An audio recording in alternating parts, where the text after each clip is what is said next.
Hello, my name is Kshitij Srivastava and this is my video vlog. So आज इस video vlog में मैं बात करने जा रहा हूँ एक फिल्म की जिसका नाम है जिगर ठंडा। तो काफ़ी कमाल की फिल्म है ये, और इस फिल्म को बनाया है कार्तिक सुब्बाराज ने, जिन्होंने इससे पहले पिज्जा फिल्म बनाई थी और 2019 में रजनीकांत के साथ इन्होंने पेट्टा फिल्म बनाई थी। बहुत ही यंग डायरेक्टर हैं, 1983 बॉर्न है और अपने दम पे डायरेक्टर बने हैं। हालांकि इनके फादर एक एक्टर थे, तो आप देख सकते हो कि थोड़ा सा कनेक्शन था, तो इनिशियल बूस्ट मिल गया था इनको वहाँ से कि इन्होंने बहुत ही यंग एज में पिज्जा बना दी थी। बहुत मतलब अच्छे खासे बजट की फिल्म थी। लो बजट कहते हैं उसको, पर वो उतनी लो बजट पिक्चर भी नहीं थी, काफ़ी अच्छा बजट था उस पिक्चर का भी।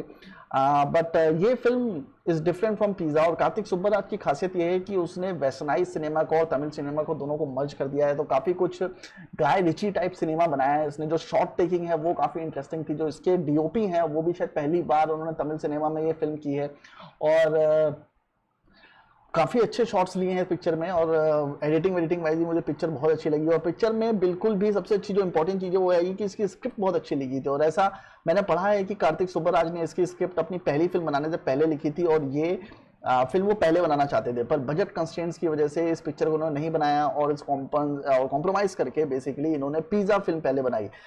और पिज्जा फिल्म जो थी वो कॉम्प्रोमाइज होने के बाद भी काफी अच्छी पिक्चर थी, पर वो जो कॉम्प्रोमाइज वाला एलिमेंट था जो उन्होंने अपनी लाइफ में लिया, वो इन्होंने इस पिक्चर में बताया भी है कि किस तरह से एक डायरेक्टर को कभी कभी कॉम्प्रोमाइज करना पड़ता है। और ये एक्सपीरियंस मुझे भी हुआ है। जब मैंने अपनी पहली और दूसरी फिल्म बनाई थी तो उसके बाद मैं भी काफी चढ़ गया था, और मुझे भी कुछ ऑफर्स आए थे। मुझे करीब 11 फिल्मों के ऑफर आए थे जो उस टाइम पे मैंने रिजेक्ट किए थे। वो कोई भी फिल्म ऐसी नहीं थी कि यशराज वर्मा से मुझे ऑफर आ रहा हो। वो फिल्म के ऑफर ऐसे थे कि मेरे चाचा के लड़के को हीरो बना दो, मेरे मामा के लड़के को हीरो बना दो। तो उसमें मैं आपको एक छोटा सा किस्सा बताता हूँ। हालांकि ये दूसरी फिल्म का रिव्यू है, पर फिर भी मैं आपको एक किस्सा बताता हूँ कि मुझे एक प्रोड्यूसर ने बुलाया और उसने मुझे मैंने उसे स्टोरी सुनाई। उसको स्टोरी काफ़ी पसंद आई। सन एंड सैंड होटल में हम लोग बैठे हुए थे, उसको स्टोरी बहुत पसंद आई। तो उसने मुझसे कहा कि मैं तुम्हें 2 करोड़ रुपए दूंगा और तुम बनाओ अपनी पिक्चर। और 2 करोड़ रुपए उस टाइम पे मेरे लिए एक लो बजट फिल्म के लिए काफ़ी ज़्यादा थे। मतलब मैंने सोचा, मैंने तो अपनी पिक्चरें 5-5, 10-10 लाख में बनाई हैं, तो 2 करोड़ रुपए तो मेरे लिए बहुत सारे थे। तो मैं बहुत खुश हुआ। पर बाद में उसने कंडीशन रखनी शुरू करी कि मैं फिल्म के सेट पे आऊँगा तो मैं हीरोइन के साथ फोटो खिंचाऊंगा और सो भी सकता हूँ। ऐसे ऐसी बेवकूफ़ी की चीज़ें मुझे बता रहा था वो। अब मेरे को समझ में नहीं आई कि हीरोइन को कन्विंस कैसे करेगा, but I don't know. Heroine भी शायद वो वैसी रखता जिसका कैरेक्टर ठीक नहीं था, तो वो बहुत सारे डिसीजंस लेने वाला था। तो उसने नेक्स्ट डे मुझे फिर से बुलाया। अब नेक्स्ट डे जब मैं उससे मिलने के लिए पहुंचा तो वहां पे ऑलरेडी काफी लोग बैठे हुए थे, लाइक प्रोडक्शन वाले बैठे थे और म्यूजिक डायरेक्टर बैठे थे, जो अपने साथ साथ एक एक लड़कियां लेके आए थे। तो हम लोग सन एंड सैंड के बेसमेंट में, वो जो बेसमेंट नहीं मतलब जो सी के पास में उनका जो पॉश एरिया होता है, वहां पे बैठे थे। और वहां पे सारे प्रोडक्शन वाले म्यूजिक वाले बैठे थे, और इन सबके साथ एक एक लड़की आई थी। और वो लड़कियां सब कोशिश कर रही थी उस प्रोड्यूसर को इंप्रेस करने की, और जो भी प्रोड्यूसर को इंप्रेस कर जाता वो फिल्म का हीरोइन बन जाता। और थोड़ी देर बाद एक लड़की को लेकर प्रोड्यूसर घूमने निकल भी गया, और दूसरी लड़की होती उसको जब ये लगा कि प्रोड्यूसर तो उसके हाथ से निकल गया, तो उसने सोचा कि मैं डायरेक्टर को पटाती हूँ। तो उसने मुझे पटाना शुरू किया, और मैं फोन का बहाना करके वहां से आगे बढ़ गया। आगे जाके मुझे समझ में आया कि पिक्चर इस तरह से नहीं बन सकती, और अगर पिक्चर शुरू भी होगी तो पिक्चर कभी भी अच्छी नहीं बन सकती। और मैंने वहां पे कॉम्प्रोमाइज करने से मना कर दिया, और आगे उस प्रोड्यूसर को कभी भी कॉन्टैक्ट नहीं किया, क्योंकि उसका इंटरेस्ट जो था वो फिल्म मेकिंग में नहीं था। उसका इंटरेस्ट सिर्फ लड़कीबाजी में था, जो कि बहुत सारे प्रोड्यूसर्स आपको ऐसे मिलते हैं जिनका फिल्म लाइन से कोई वास्ता नहीं है, जिनका फिल्म लाइन से कोई मतलब नहीं है, पर वहां सिर्फ लड़कीबाजी करने के लिए आते हैं। तो ऐसे लोगों से भी मेरा मुलाकात काफी हुई है। तो मुझे लगता है कि कार्तिक सुब्बाराज की भी ऐसे लोग, काफी लोगों से मुलाकात हुई होगी जिन्होंने ये बोला होगा कि इसको लॉन्च कर दो, उसको लॉन्च कर दो। तो वो एक सीन है पिक्चर में जहाँ पे ये चीज़ डिस्कस होती है, जहाँ पे जो सिद्धार्थ का कैरेक्टर है वो बेसिकली डीमोटिवेट हो जाता है कि किस तरह से वो अपनी फिल्म बनाए, क्योंकि उसको कॉम्प्रोमाइज़ करना पड़ता है, और बहुत ही ह्यूज कॉम्प्रोमाइज़ करना पड़ता है। तो वहाँ पे एक बुढ़ा आदमी आके उसको समझाता है कि वो भी डायरेक्टर बनना चाहता था, और 10-15 साल स्ट्रगल करने के बाद उसको रियलाइज़ हुआ कि वो अपनी फिल्म नहीं बना सकता, और उसने भी कॉम्प्रोमाइज़ करने से मना कर दिया था, क्योंकि उसे जो ऑफर आए थे प्रोड्यूसर्स के उसके लिए उसने मना कर दिया था। और फिर उसको दोबारा उस तरह के ऑफर्स नहीं आया, तो वो डायरेक्टर नहीं बन पाया, और आज वो 60 साल का हो गया और अपनी फिल्म नहीं बना पाया। सो कहीं ना कहीं मुझे ऐसा लगता है कि फिल्म इंडस्ट्री में आपको कॉम्प्रोमाइज करना पड़ता है, और मुझे अब ऐसा लगता है कि compromise is not a very wrong word.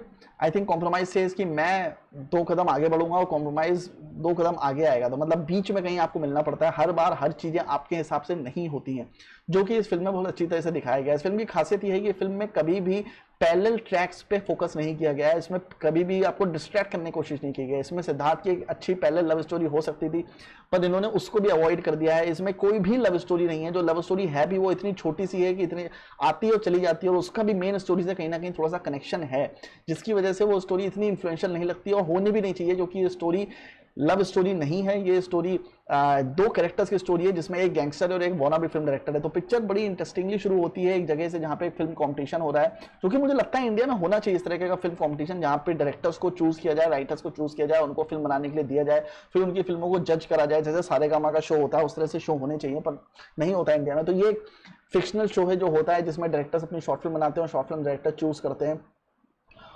और तो उसमें प्रोड्यूसर और डायरेक्टर के बीच में झगड़ा हो जाता है, जो कि जज होते हैं, और प्रोड्यूसर कहता है कि मैं इस जो सिद्धार्थ की पिक्चर होती है, डायरेक्टर उसको आउटरियसली रिजेक्ट कर देता है कि ये पिक्चर बहुत बकवास है और मुझे बिल्कुल पसंद नहीं आई। पर प्रोड्यूसर क्योंकि उसके डायरेक्टर से कुछ शायद पुरानी अनबन रही होगी, तो वो कहता है कि ये पिक्चर मुझे बहुत अच्छी लगी और मैं इस लड़के की पिक्चर प्रोड्यूस करूंगा। ये काम जो हिमेश रेशमिया अक्सर करता है शो में कि मैं तेरा गाना प्रोड्यूस करूंगा, मैं तेरा ऐसा करूंगा वैसा करूंगा। एनीवेज सो ये कहता है मैं तुम्हें फिल्म प्रोड्यूस करूंगा, और उसको ये ऑफर दे देता है। तो अगले दिन सिद्धार्थ एक स्क्रिप्ट लेके उसके पास पहुंच जाता है, पर उसका वो इंटेंशन था ही नहीं, वो तो उसने जोश जोश में शो पे बोल दिया था। तो वो उसको टालने के लिए बोलता है कि मुझे इस तरीके की स्क्रिप्ट नहीं चाहिए, मुझे एक गैंगस्टर फिल्म चाहिए, और तुम अगर गैंगस्टर फिल्म कॉपी भी करते हो तो तुम करो, मुझे फर्क नहीं पड़ता, पर थोड़ी सी ये स्कारफेस टाइप की, गॉडफादर टाइप की, नायकन टाइप की, थलपति टाइप की कोई स्क्रिप्ट चाहिए। सिद्धार्थ एक ऐसा आइडियलिस्टिक लड़का है जो नया नया फिल्म लाइन में आया है, और वो कॉपी नहीं करना चाहता, वो ओरिजिनल कॉन्सेप्ट पे वर्क करना चाहता है। तो वो पता करने की कोशिश करता है ये कौन सा ऐसा गैंगस्टर है जो कि बहुत ही भयानक है, और उसके बारे में, उसकी लाइफ के बारे में जान के वो एक फिल्म बना सकता है। तो वो फिल्म की स्क्रिप्ट लिख सकता है उसके लाइफ के ऊपर। तो उसने अपने फ्रेंड से पूछता है, कुछ रिपोर्टर अंकल चाचा होते हैं उसके, उन सबसे पूछता है। तो उसको पता चलता है कि मदुरई जैसे शहर में वहाँ पे एक सेतु करके बंदा है जिसे असॉल्ट सेतु कहते हैं, और वो काफ़ी भयानक गैंगस्टर है जो मतलब मर्डर करने में बिल्कुल भी सोचता नहीं है। सो ये डिसाइड करता है कि मैं जाके उसके बारे में जानूंगा और उसके बारे में मैं अपनी फिल्म बनाऊंगा उसको लेके। तो जो इनिशियल फर्स्ट हाफ है वो इस बारे में है कि वो कैसे वो स्टोरी जानने की कोशिश करता है और वो किस तरह की प्लानिंग करता है, पर उसका प्लान फेल हो जाता है और सेतु को पता चल जाता है। और सेतु को एक्चुअली जब उसका ये एक तरफ से स्पाई कर रहा होता है सेतु की लाइफ के बारे में जानने के लिए, तो सेतु का उस तरफ पता चलता है उसको कि कोई एक बंदा है जो उसके ग्रुप में है जो उसको मारना चाहता है। वो एक ऐसा प्लॉट है जो फिल्म के सेकंड हाफ में गायब हो जाता है, बट शुरुआत में उसको ऐसे बताया जाता है पुलिस के द्वारा कि पुलिस तुमको एनकाउंटर करना चाहते हैं, और काफ़ी तुम्हारे जो अपोजिट गैंग के लोग हैं वो भी तुम्हारा मर्डर करना चाहते हैं, तो बेसिकली तुम्हें कॉशियस रहना पड़ेगा। तो सेतु कॉशियस रहता है, तो उसे पता चलता है कि ये लड़के जो हैं ये इसके ऊपर काफ़ी टाइम से नज़र रखे हैं, तो ये इनको बुलाता है मारने के लिए। बट इसको पता चलता है कि ये लड़का एक फिल्म की स्क्रिप्ट लिख रहा है और वो फिल्म की स्क्रिप्ट इसके ऊपर है, तो ये डिसाइड करता है कि वो उसे सारी इन्फॉर्मेशन देगा। सो अगेन एक नया प्लॉट खुलता है और सेतु उसकी पूरी मदद करने लगता है अपनी लाइफ के बारे में बताने में। उसको वो सारी जगह ले जाता है, उसे वो रियल मर्डर्स दिखाता है, उसे रियल टॉर्चर्स दिखाता है, मतलब रियल जगहों पे ले जाकर उसको सारे एक्सपीरियंस कराता है, जिसके वीडियो सिद्धार्थ बनाता है और अपनी स्क्रिप्ट फिनिश करता है। अब जब स्क्रिप्ट फिनिश हो जाती है और सिद्धार्थ उसको डायरेक्ट करने जाता है, तो ये लोग एक पार्टी रखते हैं जहाँ पे सिद्धार्थ बेसिकली लड़की से प्यार करता है और वो नाटक करता है उससे प्यार करने का, सेतु से इन्फॉर्मेशन निकलवाने के लिए, जो कि सेतु के वो लड़की काफी करीब थी। वो उसको मना करता है, वो उसको बताता है कि मैंने सिर्फ तुमसे इसलिए प्यार किया था, प्यार का नाटक किया था क्योंकि मैं सेतु से इन्फॉर्मेशन चाहता था।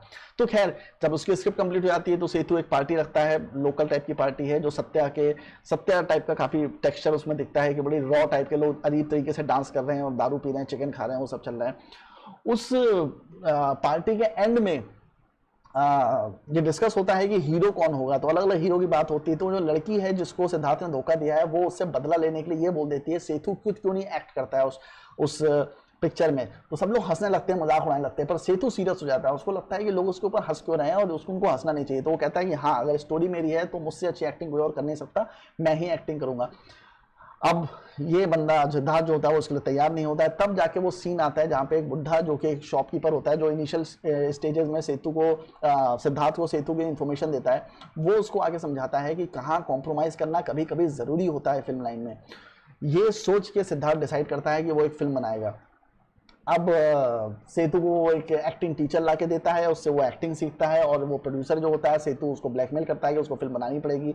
तो फिल्म बननी शुरू होती है और फिल्म बन के तैयार होती है। पर जब फिल्म बनती है तो पता चलता है कि जो फिल्म है वो बेसिकली एक कॉमेडी फिल्म बन गई है, मतलब वो एक्शन फिल्म नहीं है। और उसके बाद हमें पता चलता है कि इंटेंशनली सिद्धार्थ ने उसको समझ में आया था कि जो पिक्चर है ये सीरियस पिक्चर नहीं बन सकती, जो कि सेतु और उसके आसपास के लोगों को एक्टिंग नहीं आती और वो एडमेंट है कि वो एक्टिंग करेगा, तो वो उसको एक कॉमेडी फिल्म में कन्वर्ट कर देता है।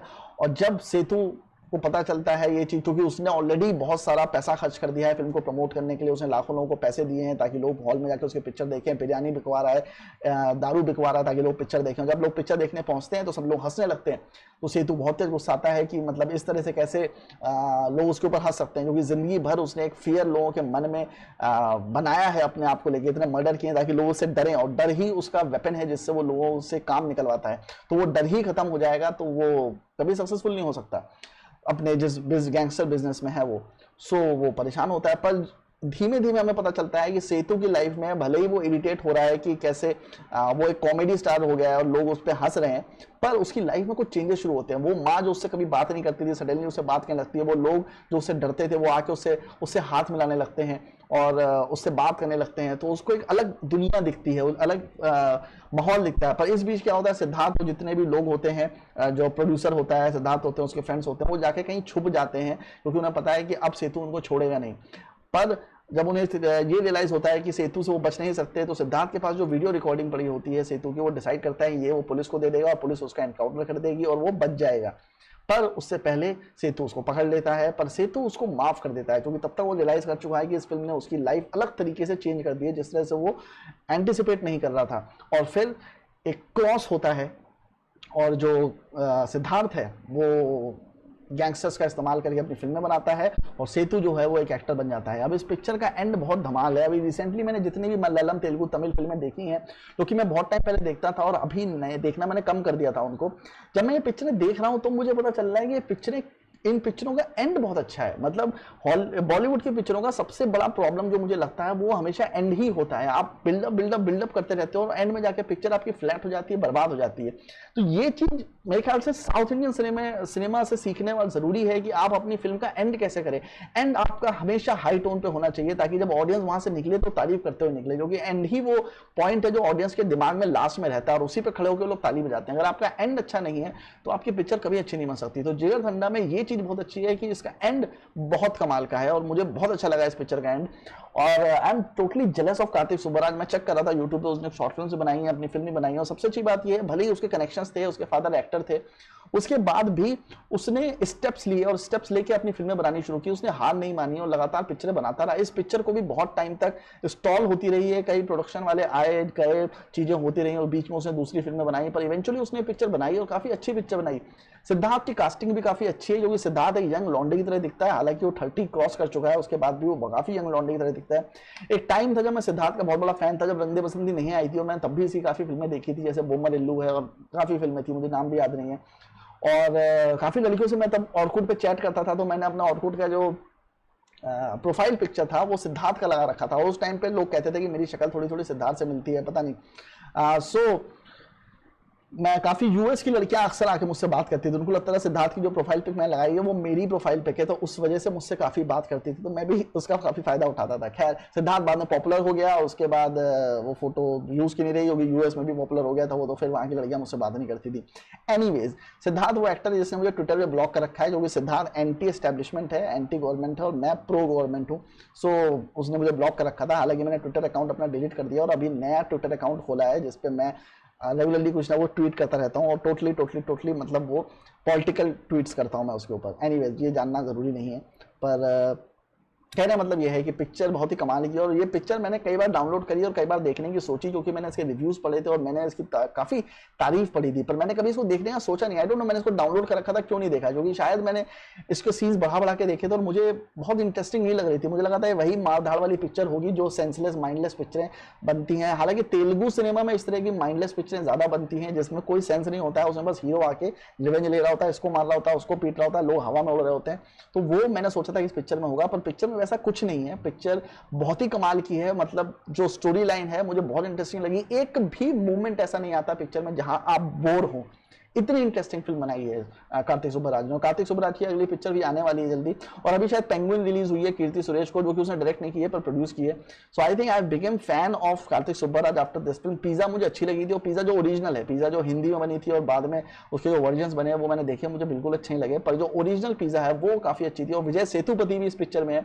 ये चीज मुझे साउथ इंडस्ट्री की बहुत अच्छी लगती है, जो बॉलीवुड इंडस्ट्री में बहुत कम है, कि वहां पे लोग एक दूसरे को सपोर्ट करते हैं। मुझे नहीं पता कितना सच है कितना नहीं है, क्योंकि मैं साउथ की इंडस्ट्री में गया नहीं हूं, पर सेतुपति इस पिक्चर में छोटा सा रोल कर रहा है और वो रोल वो इसलिए कर रहा है जो कि कार्तिक सुब्बाराव जब अपनी फिल्म मेकिंग का करियर शुरू कर रहा था तो जो शॉर्ट फिल्म बनाता था तो उसमें अक्सर सेतुपति आपको दिखेगा, और सेतुपति को जब अपनी पहली फिल्म बनाई उसने तो उसमें भी उसने सेतुपति को लिया, और आगे की फिल्मों में भी उसने काफी सेतुपति को लिया है, जैसे कि पिक्चर है इरूवी, उसमें भी उसने सेतुपति को लिया है। तो ये बड़ा अच्छा कनेक्शन है इन सब फिल्म मेकर्स का उन एक्टर्स के साथ, उन डायरेक्टर्स के साथ जिनके साथ उन्होंने काम किया है। तो वेट्री मारन जिसने आदुकुलम, बड़ा चेन्नई और इस तरह की फिल्में बनाई, असुरन भी बनाई है जिसकी पिक्चर मैं रिसेंटली रिव्यू कर रहा था, वो भी इस पिक्चर में है। तो लास्ट में जब सेतु का लास्ट शॉट हो रहा होता है तो पता चलता है कि वेट्री मारन उस पिक्चर को डायरेक्ट कर रहा है और वो वेट्री मारन जैसे डायरेक्टर के अंदर में काम कर रहा है। सो इट्स गुड, मतलब film is a cross over between funny, drama and thriller, but I won't say it's a funny film because and में थोड़ी सी फनी हो जाती है पिक्चर, बट